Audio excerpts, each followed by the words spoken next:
Verse 12.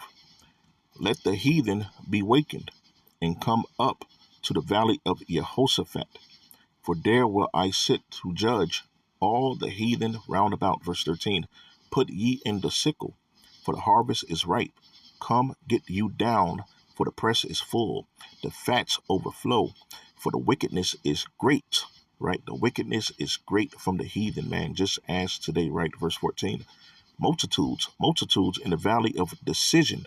Okay, that's what you call the valley of Jehoshaphat. It's the valley of decision, right? See, the scriptures explain everything to you, man, right? All you need is the scriptures. You don't need to go to this book. You don't need to go to that book. You don't need to go to here. You don't need to go there. You don't need to listen to this person and that person. The scripture has everything, man. Everything. For the day of the Most High Power is near in the valley of decision. Verse 15. The sun and the moon shall be darkened, and the stars shall withdraw from their shining. Okay, that's not talking about how, like, most brothers in this faith will say, oh, well, when it says that, that means the clouds from the smoke is going to be covering the sun, moon, and the stars. No, that means the illumination themselves from the sun, moon, and the stars is going to be darkened. And the stars is going to withdraw their shining. If it's going to be clouds blocking the sun, then I think it was said right here. But being that you're saying that, you're actually adding to scripture, in which you shouldn't be. All right. So when it says this, it means the illumination of the sun, the moon, and stars is going to stop shining themselves. It doesn't mean that something's blocking it. All right. Verse 16. And the Most High Power also shall roar out of Sion, and utter his voice from Jerusalem and from the heavens, and the earth shall shake. Meaning that's going to be a crazy, crazy, crazy thunder, right? That thunder going to be so loud it probably bursts people's eardrums, man, right? But the Most High Power will be the hope of what? His people, right? Possessive word, man, his people. The Most High is going to be the hope of the hopeful 1/3, 144,000 elect, right? And the strength of the children of Yasharal. Verse 17. So shall ye know that I am the Most High, your power, dwelling in Sion, my holy set apart mountain. Then shall Jerusalem be holy, and there shall no stranger pass through her anymore. Right now, when it says stranger here, this is talking about the literal stranger. This is talking about the other nations. It's not talking about, according to the Strong's Concordance, the strangers within Israel. This is talking about the literal stranger, right? It's talking about the so-called Canaanite, the so-called Edomite, right? The Moabite, the Ammonite, okay, the Ishmaelite, the Elamites. This is what this is talking about when it says this stranger. Okay, don't get that twisted. Verse 18. And it shall come to pass in that day that the mountains shall drop down new wine, and the hills shall flow with milk, and all the rivers of Yahweh shall flow with waters, and the fountain shall come forth out of the house of the Most High Power, and shall water the valley of Shittim. Okay, who is Shittim? That's the children of the original, authentic Japhites, not these white folks that you see over there in the Vatican and Rome, Italy. All right, we talking about the melaninated, real authentic Japhites that's going to dwell in the tents of Shem. All right, not these so-called Hyksos, Canaanite, Caucasus mountain dwelling white folks, man. Right, and that's not to be racist, but I'm just calling it how I'm reading it. Right, it is what it is. Okay, so this is what this is talking about, man, right? This is the prophecy when it says the children of Japhet is going to dwell in the tents of Shem, okay? This is a future prophecy here in the book of Joel, all right? We ain't talking about no Canaanites here, man, right? Let's go to the book of Genesis, chapter 9.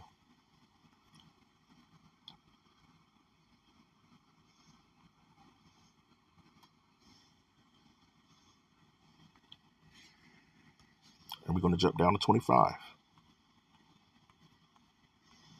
And it read, And he said, cursed be Canaan, a servant of servants shall he be to his brethren. Okay, so what is that? Servant of servants, which is plural. Those servants are us, the children of Shem, the children of the Most High, the so-called Negro, Hispanics, Native American, and Seminole Indians of Negroid descent, man. All right, who's going to be our servant? It's going to be the so-called Canaanites. Okay, that's who Hagar was to Sarah. Sarah wasn't a so-called Egyptian. Okay, she was a Hyksos. She was a Canaanite. All right, just like I said before, you can't say that the word Egypt applies to a people, because Egypt is a condition, it's a circumstance, it's not a people. Okay, so Hagar wasn't really an Egyptian, she was a Hyksos, Canaanite. All right, and Canaan shall be his servant. Who's the servant? Shem, right? Verse 7. And the Most High shall enlarge Japhet, and he shall dwell in the tents of Shem. And what? Canaan shall be his servant. Okay, right there, another reiteration how Canaan and all of their clans is going to be our servants, right? They're going to serve Shem, okay, in which they have. And once again, they will serve Shem. All right, so this is what that's talking about. Cursed be Canaan. Canaan is the cursed seed of Ham, not Mizraim, not Put, okay, not Cush, only Canaan. Canaan is the only cursed Hamite. All right, so they're the ones that's bringing all of the abominations towards the earth, because they're mad at the Most High for being cursed. They're mad at the Most High for being a vessel of dishonor. Okay, so they hate the Most High for that. And this is why they cause the Most High's people to go off into idolatry and adultery. Okay, and all of the other sins that you can even think of. All right, these are the ones that's bringing the abominations in the earth, the witchcraft, the sorcery, the gaslighting, any negative thing that you could think of, man. It's caused by these Canaanites, man, not the Edomites. Right? We got to get out of that doctrine, man. It's not the Edomites causing this, it's the Canaanites, man. Right? Just like Yahweh's two first sons, right? Born of a Canaanite woman. Okay, they was doing wickedness in the sight of the Most High. Right? So the Most High took them, man. All right.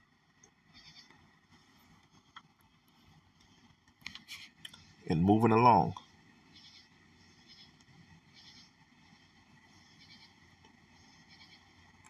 Let's go to chapter 38 in the book of Genesis.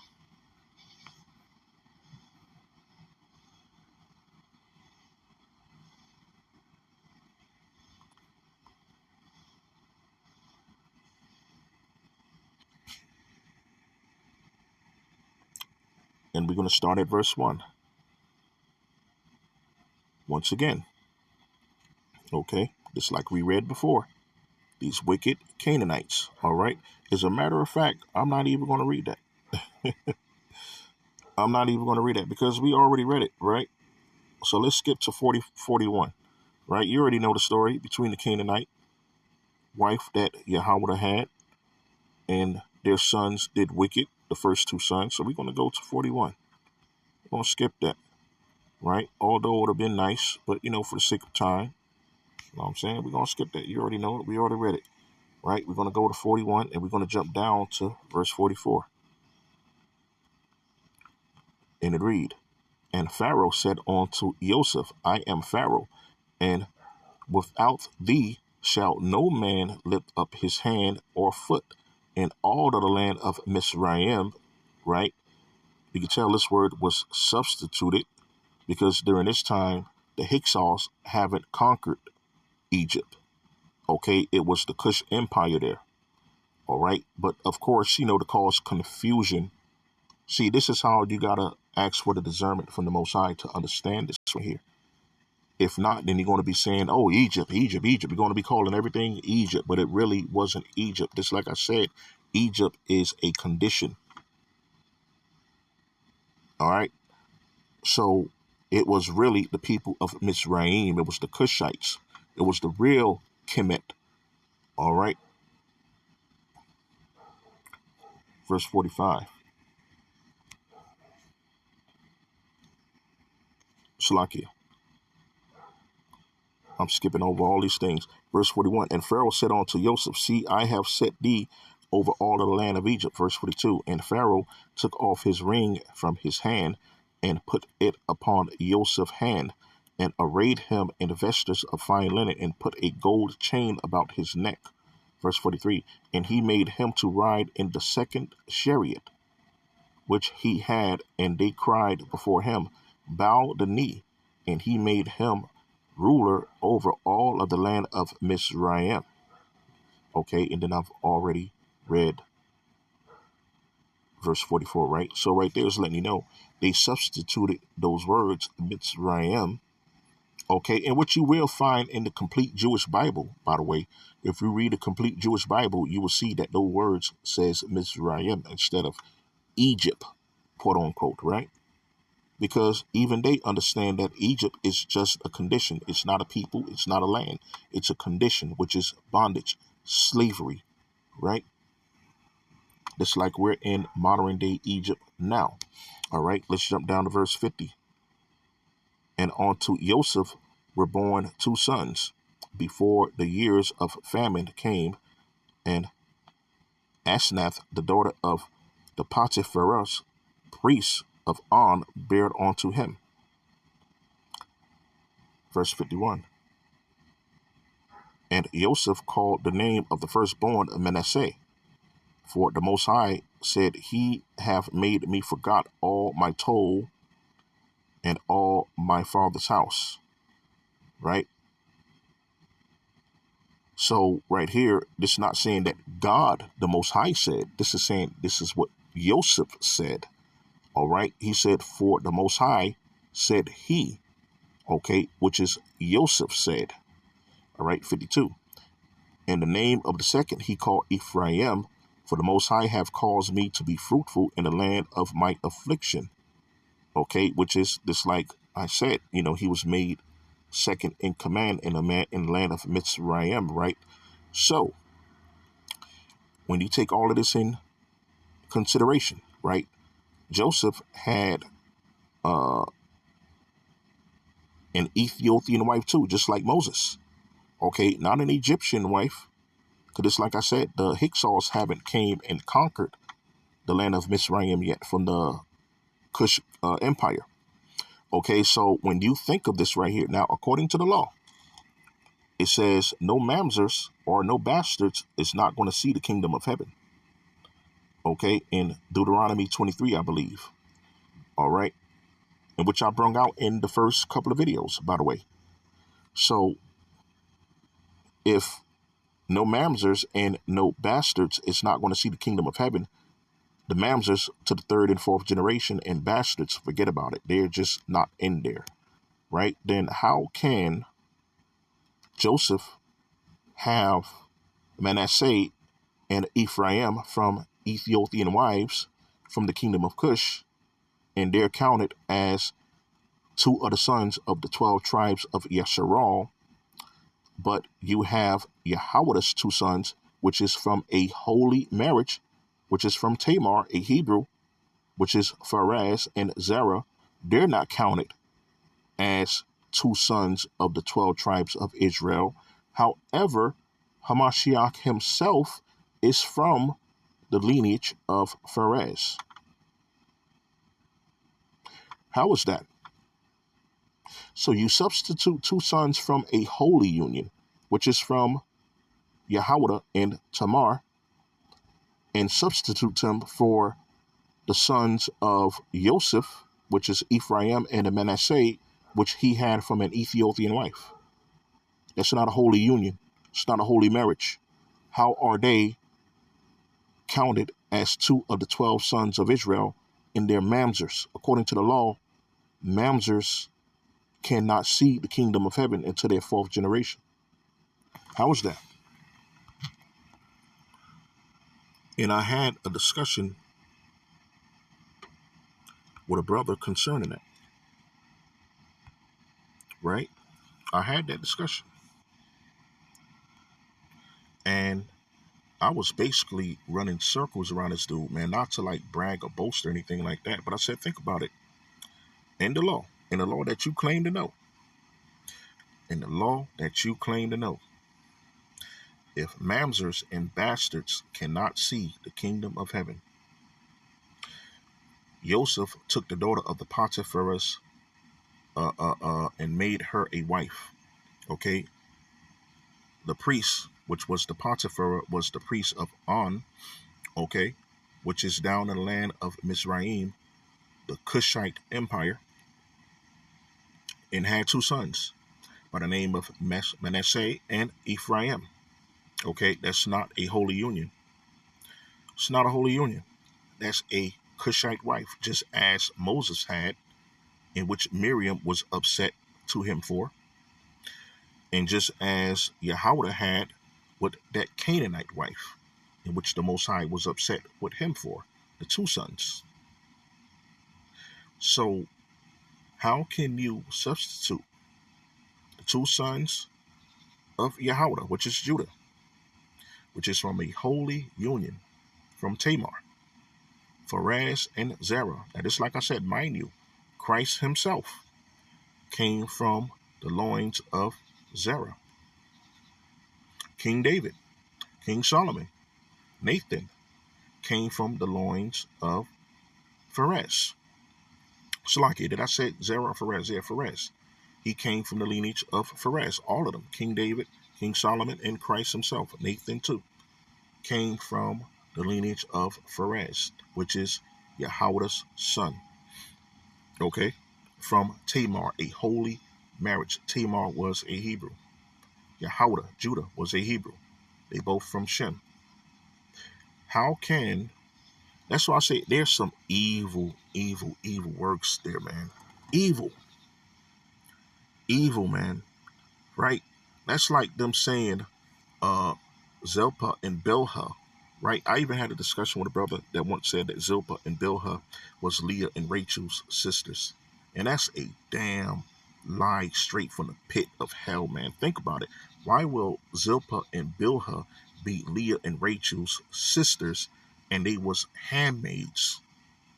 They was handmaids to Laban, and then when Leah and Rachel left, right? When Leah and Rachel left with Jacob, Laban gave Jacob Zilpah and Bilhah. Well, he didn't actually give it to Jacob. He gave it to Leah and Rachel. All right, so he gave those two handmaids, Zilpah and Bilhah, to Leah and Rachel as handmaids.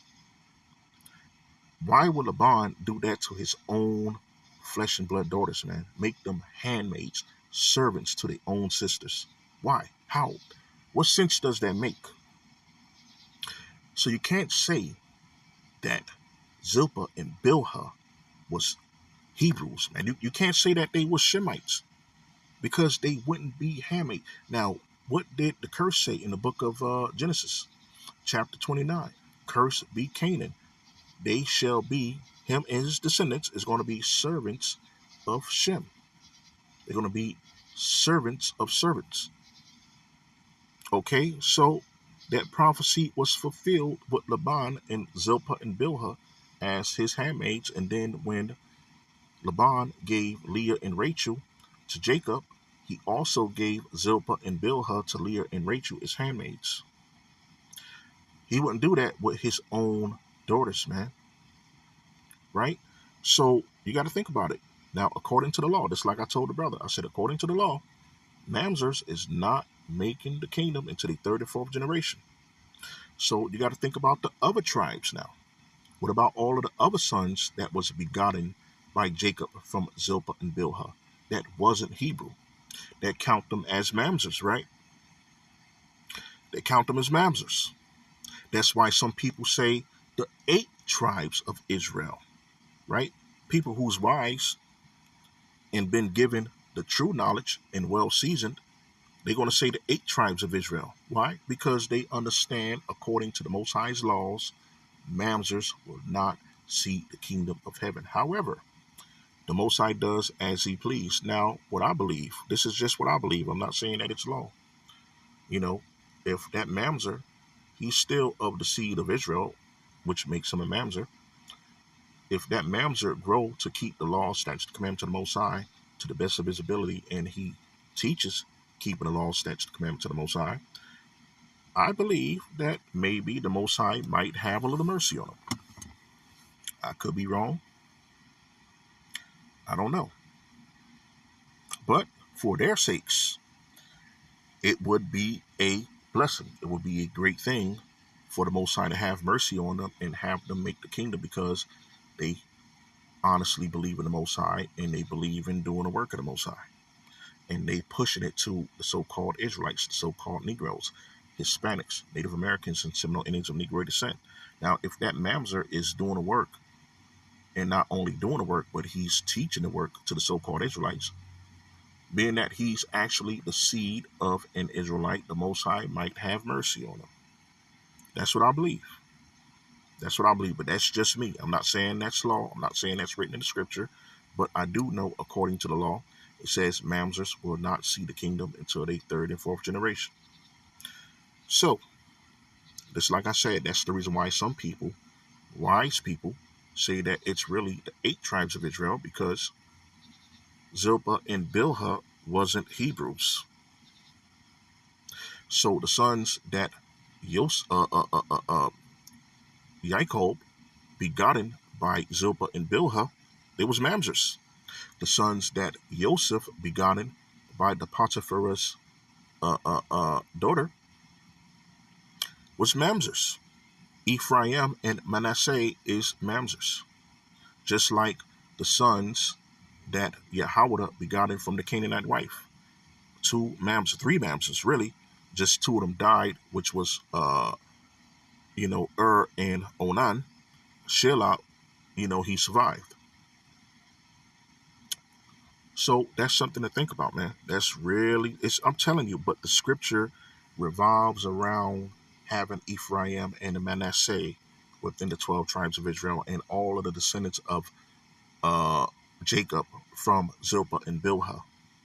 But they exclude Pharez and Zerah and King David, King Solomon, and Hamashiach himself is from the lineage of Pharez. But Pharez is not counted as one of the 12 sons of the tribe of Israel. Why is that? Why? Why is that? It's a bunch of confusion going on. I'm telling y'all, man, it's a bunch of confusion with these scriptures, man. But I thank the Most High that he gave me the wisdom, knowledge, and understanding and discernment to see this, man. Right? I'm not following no more false doctrines, man. Right? Esau is the white man, done. Yes, Esau is the white man if, you want to do it on the grounds of him marrying the Canaanite wives. Yes, those 2 lineages of Esau is white. But Esau initially wasn't white, man. Right? Mamzers and bastards cannot make the kingdom. I mean, that's just what the scripture says. It is what it is. Don't get mad at me. I'm just the messenger of the Most High. But that's what it says. It is what it is. So Zilpah and Bilhah is questionable. The sons of Joseph, which is Manasseh and Ephraim, is questionable. All right.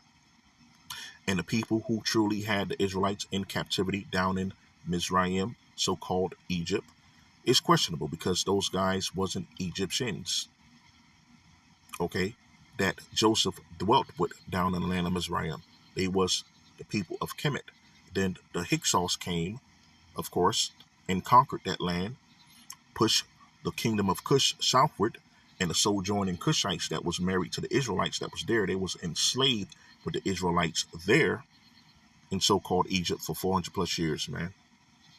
See, do your research, man. If not, just take my word for it. I mean, I'm pretty much showing you everything, Rahim, all right?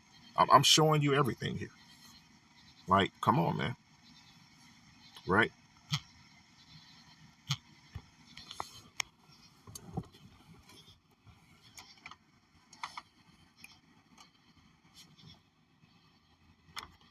In continuation,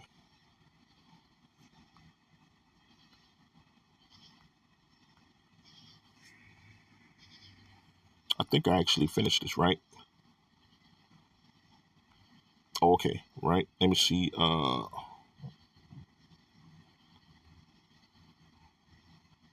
Yeah, okay. I think I finished.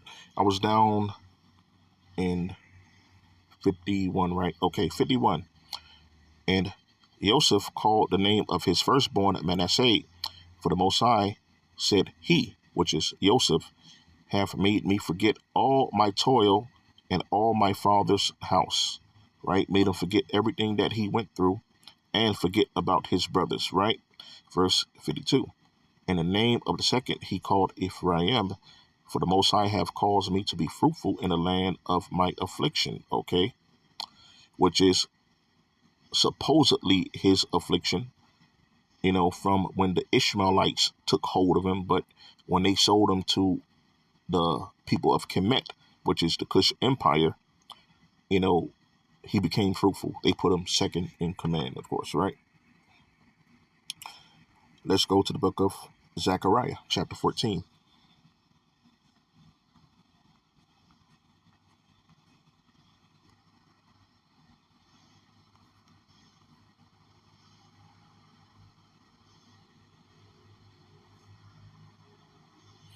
Hopefully that all of this is getting through to y'all, man. And if it's not, then hey, I understand. The Most High probably didn't give you the increase or the insight or the spirit to understand this yet, but pray for it. If not, then you're going to keep on following false doctrine, man. And you're just going to be lost in the sauce. But what we're going to do right on here is we're going to jump down to verse 11, and it read, And the men shall dwell in it, and there shall be no more utter destruction, but Jerusalem shall be safely inhabited, right? Verse 12. And this shall be the plague wherewith the Most High will smite all of the people that have fought against Jerusalem, which is the people, the so-called Negroes, Hispanics, Native Americans, and Seminole Indians of Negroid descent only. Their flesh shall consume away while they stand upon their feet, and their eyes shall consume away in their holes. Wow. And their tongue shall consume away in their mouth. There's no need to even break that down. That's pretty much literal, right? Verse 13. And it shall come to pass that in that day that a great tumult from the Most High shall be among them, and they shall lay hold every one hand on his neighbor, and his hand shall rise up against the hand of his neighbor, meaning that they're going to be fighting against each other, right? Verse 14. And Yahweh also shall fight at Jerusalem, and the wealth of all the heathen round about shall be gathered together, gold and silver and apparel in great abundance. And so shall be the plague of the horse, of the mule, of the camel, and of the ass, which is the donkey, and of all the beasts that shall be in these tents, as this plague. Verse 16. And it shall come to pass that every one that is left of all the nations which came against Jerusalem shall even go up from year to year to worship the King, okay? The Lord of hosts. That's letting you know who the King is, the Most High, man, right? And to keep the Feast of Tabernacles, just as it's written in Scripture, I am the King of Kings, Lord of Lords, right? It's in the book of Deuteronomy and also in the book of Isaiah, right? And it shall be that whoso will not come up of all the families of the earth unto Jerusalem to worship the King, which is the Most High of creation, even upon them shall be no rain. All right, no rain. Verse 18.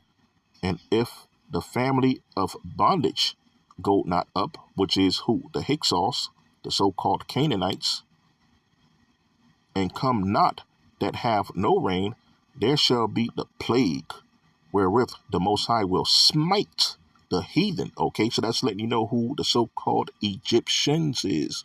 The Hyksos, right? The Canaanite. Who's the Canaanite? The heathen, okay?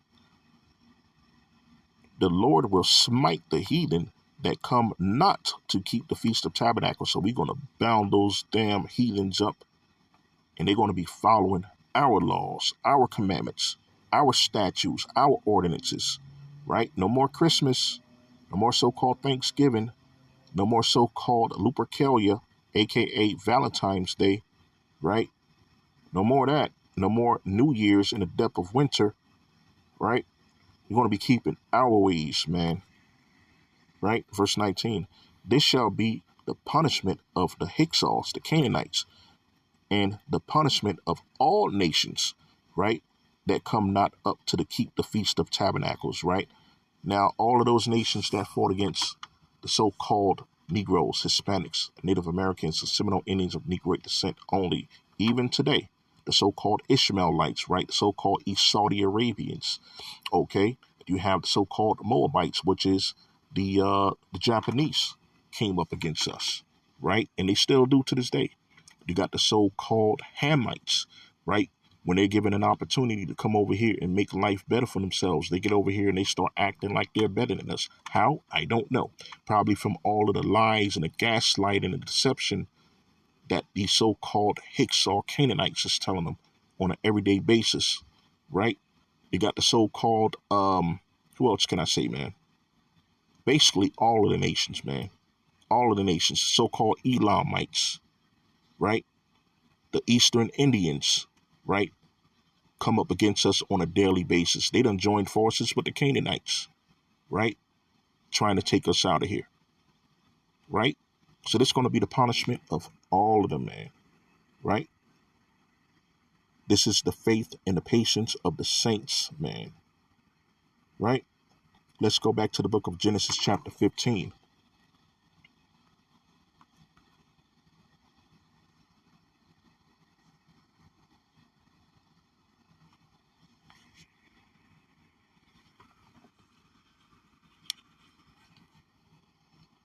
And we're going to go down to verse 12 once again. And it read, and when the sun was going down, a deep sleep fell upon Abram, and lo, an horror of great darkness fell upon him. Verse 13, and he said unto Abram, know for a surety that thy seed shall be a stranger in a land that's not theirs, and shall serve them, and they shall afflict them 400 years. Verse 14, and also that nation whom they shall serve will I judge, and afterward shall they come out with great substance. Verse 15, and thou shalt go to thy fathers in peace. Thou shalt be buried in a good old age. Verse 16, but in the fourth generation they shall come hither again. Where's hither? Back to the Holy Land, right? For the iniquities of the who? The Amorites, which is the Hyksos Canaanites, is not yet fulfilled. Verse 17, and it came to pass that when the sun went down and it was dark, behold, a smoking furnace and a burning lamp that passed between those pieces. Verse 18, in that same day the Most High made a covenant with Abram, saying, unto what thy seed have I given this land from the river of Mizraim. Okay, that's a substitution. Mizraim on to the great river, the river Euphrates, right next by the Tigris, right? And of course, that land belongs to the who? The so-called Hyksos Canaanites, the white folks, right? You read that from 19 to 21. Okay. Let's go to the book of Joshua, chapter 10.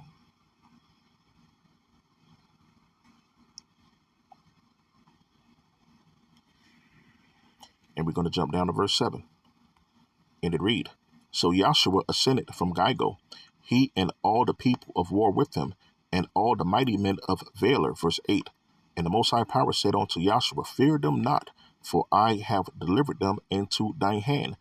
There shall not a man of them stand before thee. Verse 9, and Yeshua therefore came unto them suddenly, and went up from Gilgal all night. Verse 10, and the Most High discomfited them before Israel, and slew them with a great slaughter at Gibeon, and chased them along the way that goeth up from Beth-horon, and smote them to Azekah, and on to Makkedah. Verse 11, and it came to pass, as they fled from before Yasharal, and were in going down of the Beth-horon, that the Most High cast down great stones from heaven upon them onto Azekah, and they died.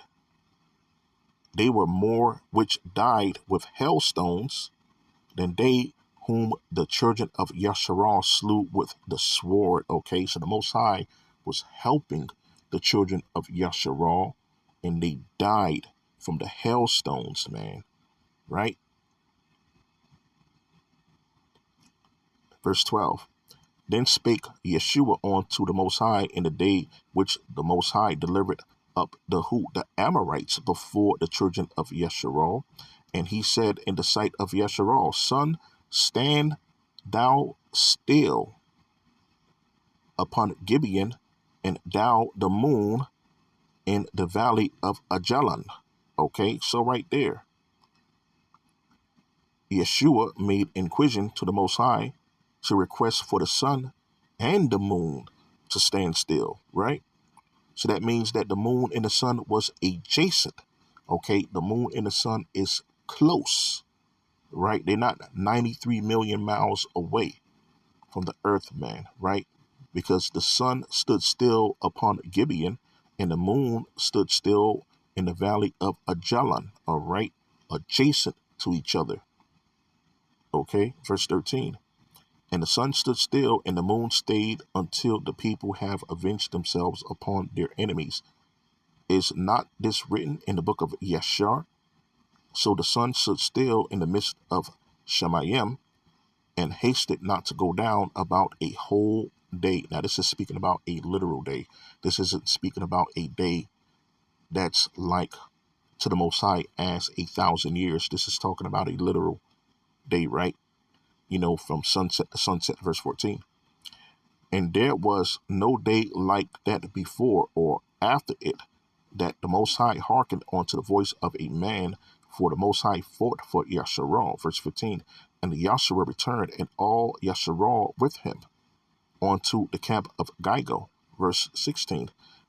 But these 5 kings fled and hid themselves in a cave at Makeda. Okay, now, thinking about it, if they was fighting against the so-called Amorites, which is descendants of Canaan, okay, why would they go hide themselves in a cave?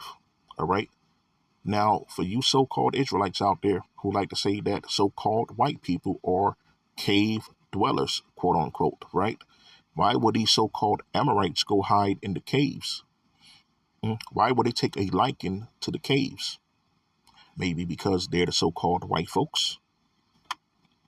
I don't know. You tell me, right? Verse 18. Then Yeshua said, roll great stones upon the mouth of the cave and set men by it for to keep them. Verse 19. And say ye not, but pursue after your enemies and smite the hindmost of them. All right. He said, even smite the weakest of them, right? The softest of them. Spare not, have no pity. All right. Suffer them not to enter into the cities, which is their cities. For the Most High, your power have delivered them into your hand. Okay, so this is the reason why these so-called white folks hate us today, man, because they know their history. They know that they're the so-called white Canaanites, man, right? So this is the reason why they hate us so much, because they know that the Most High have delivered these clans of Canaanites into our hands to defeat them many, many, many times. And then also on top of that, they understand that they're cursed. The Most High have cursed them, man. So they hate the Most High for that. And most importantly, they hate the Most High's people for that, man. Okay, so this is the reason why they are the way they are towards us, man. Right? Just put one and one together. That's all you got to do, man. Verse 20. And it came to pass that when Yeshua and the children of Yasharal had made an end of slaving them with a great slaughter till they were consumed, that the rest which remained of them entered into the fenced cities, verse 21. And all the people returned to the camp of Yeshua and Makeda in peace. None moved his tongue against any of the children of Yasharal. None, right? Verse 22. And Yeshua, then said Yeshua, open the mouth of the cave and bring out those 5 kings, bring out those rulers of the so-called Canaanites, right? Bring out those presidents, bring out those prime ministers, okay? Bring out those ambassadors, okay?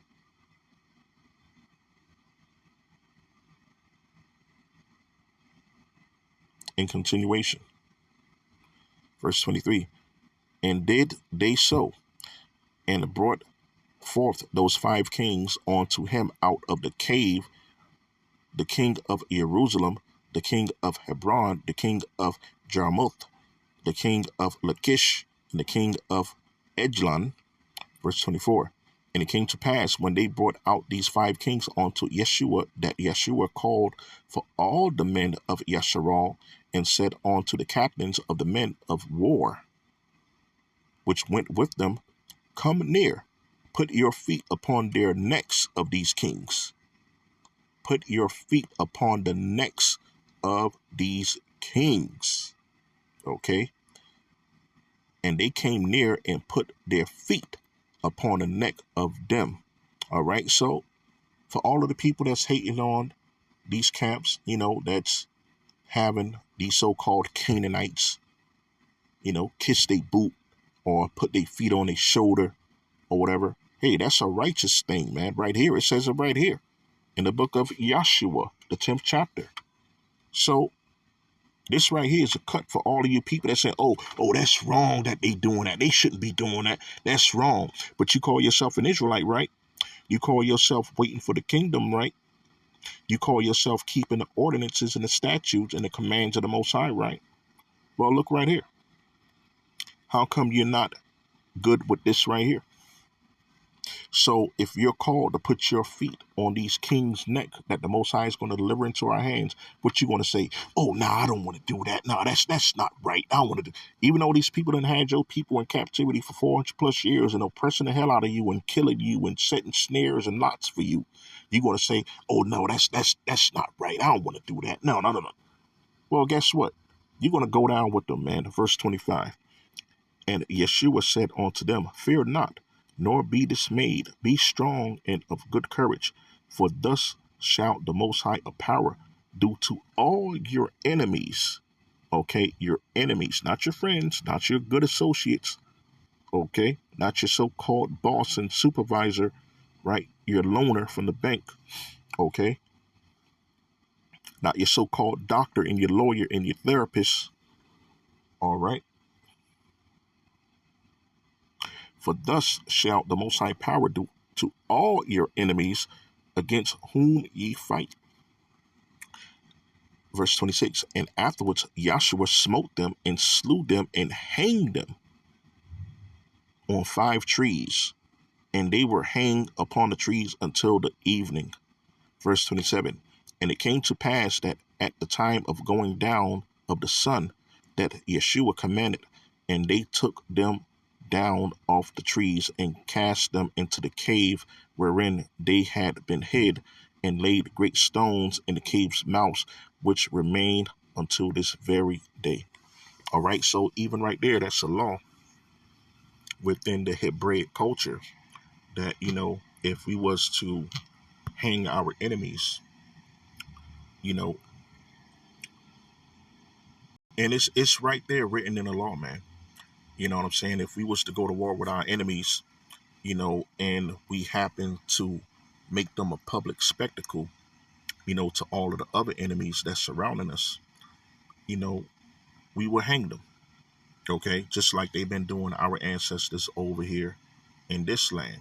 But the only difference that we did with them and they did with our ancestors, when they hung our ancestors, they left them up until they rotted and they broke apart. And then, the fowls of the air, which is the birds, the scavengers of the air, which is the crows, the ravens, the buzzards or whatever, they came and they ate our ancestors off the hanging rope, right? So that means they've been hanging up there for weeks, months, right? Until, like a stench it just overcame the area where they were hung, right? And it wasn't just one, it was many, many. That's the reason why the song Strange Fruit was written. Okay. So that's the only difference between how we're told to handle things and how the so-called Hyksos Canaanites handled things, right?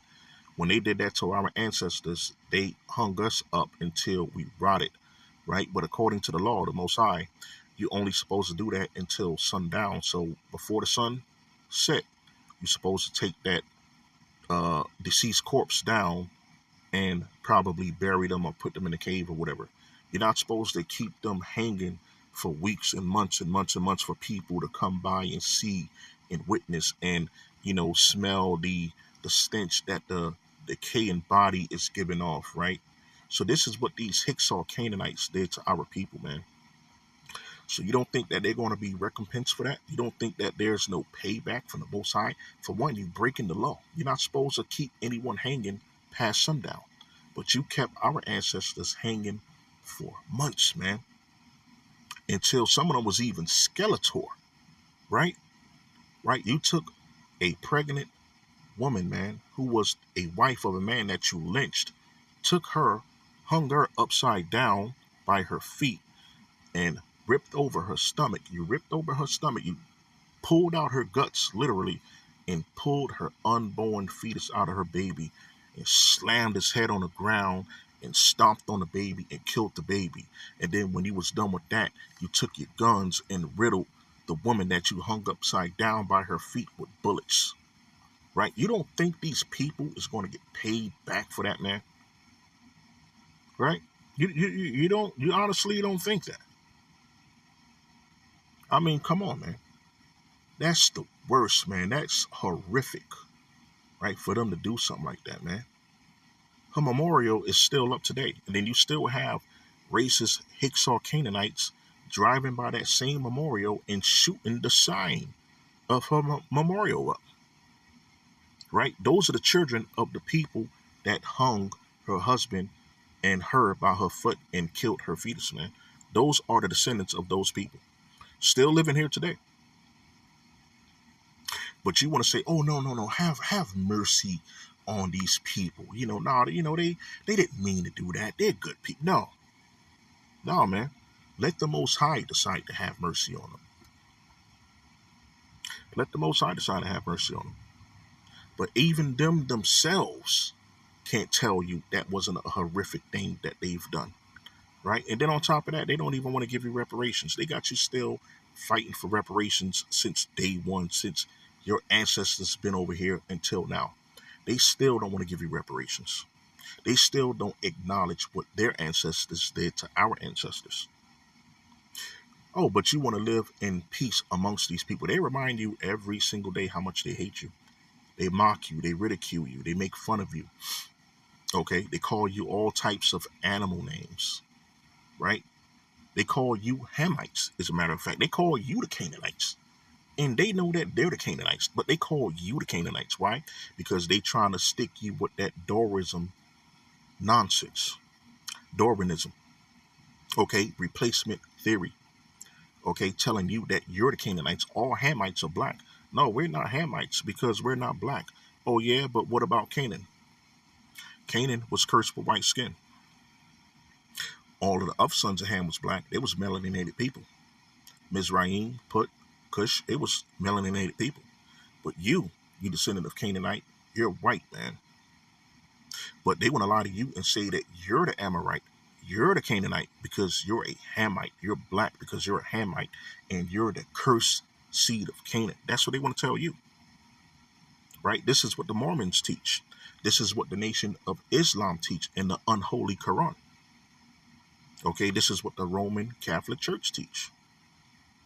And then some other denominations of Christianity teach that too, right? And then you're going to believe it. Why? Because you don't read, man. And then you don't have that wisdom, knowledge, and understanding from the Most High.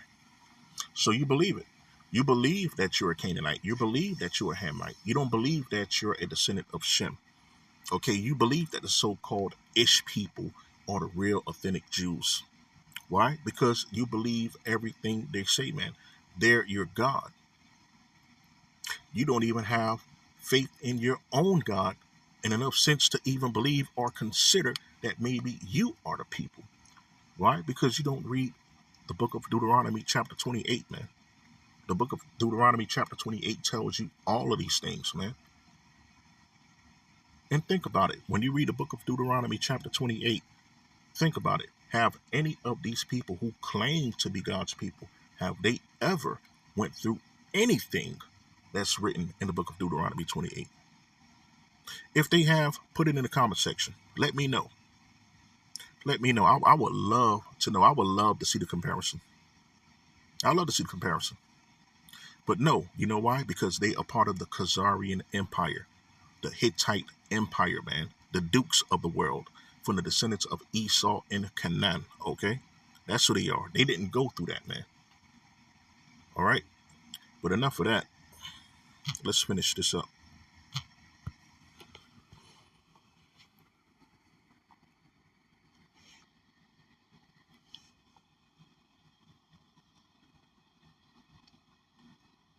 Verse 27, and it came to pass that at the time of the going down of the sun, and Yeshua commanded, and they took them down off the trees and cast them into the cave wherein they had been hid, and laid great stones in the cave's mouths, which remain until this very day, man, right?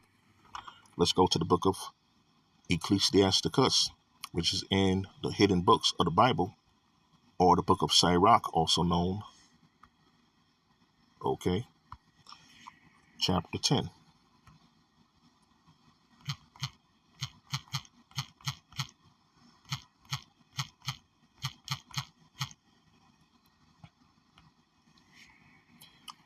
And we're going to go down to verse 18. And it read, pride was not made for men, nor furious anger for them that are born of a woman, who had that furious anger towards our people, the so-called Hyksos Canaanites, man, right? From Khazaria, Caucasus Mountains, Kiev, Ukraine, all right? Georgia, Russia, okay?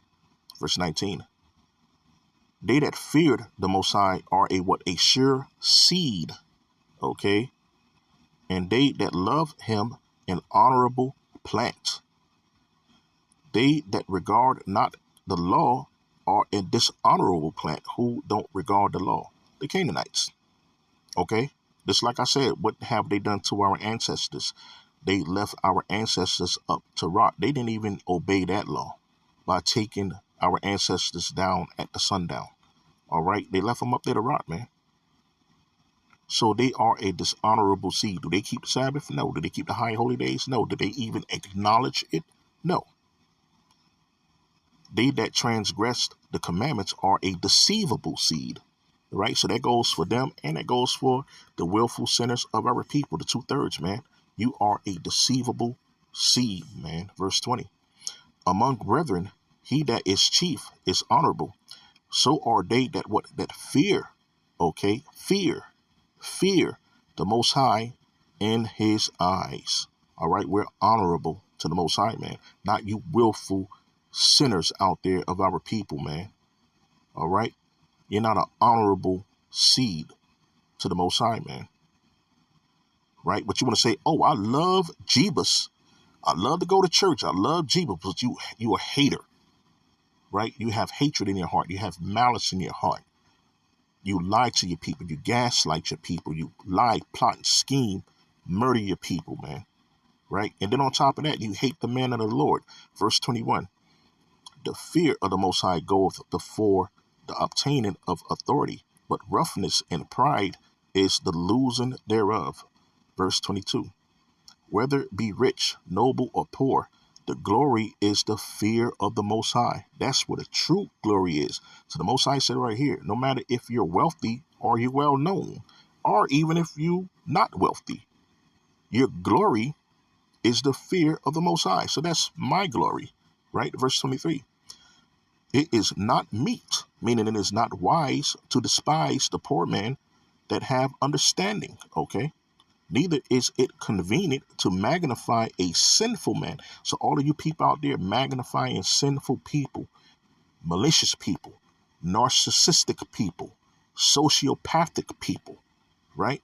The Most High said It is not wise to magnify those people like that, man, right? Slanderers, liars, gaslighters, thieves, plotters, schemers, idolaters, right? Verse 24. Great men and judges and potentates shall be honored. Yet is there none of them what? Greater, okay? Yet is there none of the great men, the judges and potentates greater than he. Okay, not she, he. All right, the Most High deals with the men first.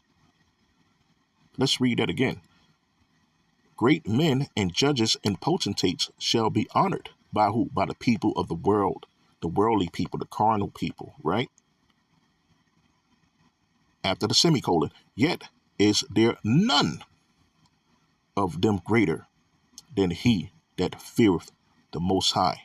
Hallelujah. So I'm going to end that there. I'm going to end that there. You know, I'm going to end that right there. Now, I feel I said enough.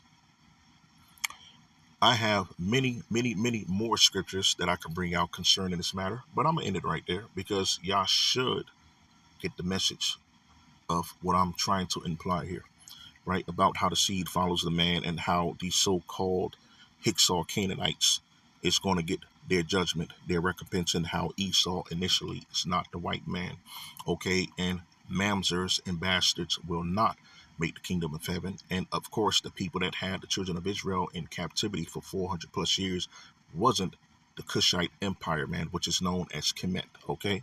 Those was the Hicksal white Canaanites, man. All right, so I said enough, and I'm going to end it right here. Hopefully that this was edifying. Hopefully that this was gratifying. Hopefully that I sparked a light and a flame in someone. All right. Until the next time, this is your brother Yahweh Yasserah from the Sea Souls of Israel, the Rocks of Offense, and also the ambassadors for righteousness, the restorers of paths, and the repairs of the breach, and the advocates for Christ, and the peculiar servants of the Most High. Dropping you another video, man. Till the next time, I say, Shalom, and I'm out.